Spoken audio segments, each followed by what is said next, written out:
નમસ્કાર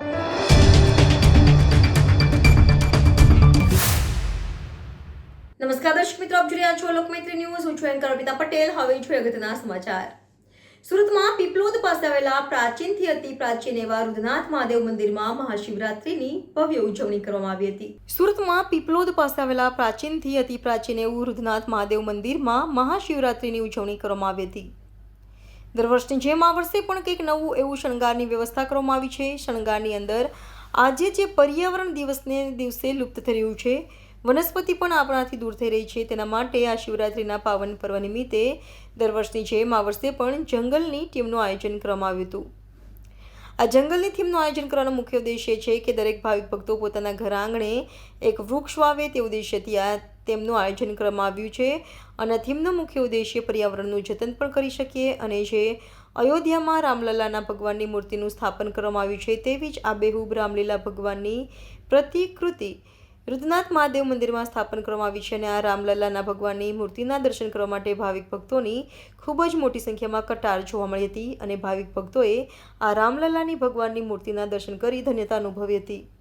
reporter Sunil Ganjawala, Lokmaitri news, Surat. મારું નામ છે ધ્રુવ ભારતી ધર્મેશ ભારતી ગોસ્વામી. આપણે અત્યારે રુદ્રનાથ મહાદેવ મંદિરમાં છે. રુદ્રનાથ મહાદેવ પ્રાચીનથી અતિ પ્રાચીન મંદિર છે અને આ મંદિરની અંદર આજે મહાશિવરાત્રિનો પર્વ જે ચાલી રહ્યો છે એના માટે આપણે શણગારની વ્યવસ્થા કરવામાં આવી છે. શણગારની અંદર આજે જે પર્યાવરણ લુપ્ત થઈ રહ્યું છે, આજે આપણને દેખાઈ રહ્યું છે કે આજે વનસ્પતિઓ આપણાથી દૂર થઈ રહ્યા છે, એના માટે આપણે જંગલની થીમ આખી ઊભી કરી છે.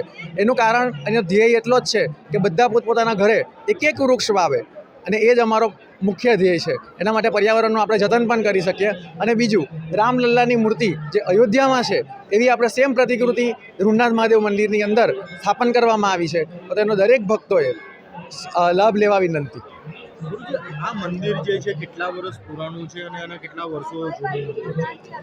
આ રુદ્રનાથ મહાદેવ મંદિરની જો આપણે કેટલા વર્ષ જૂનું છે વાત કરીએ તો તાપી પુરાણમાં રુદ્રનાથ મહાદેવ મંદિરનો ઉલ્લેખ છે.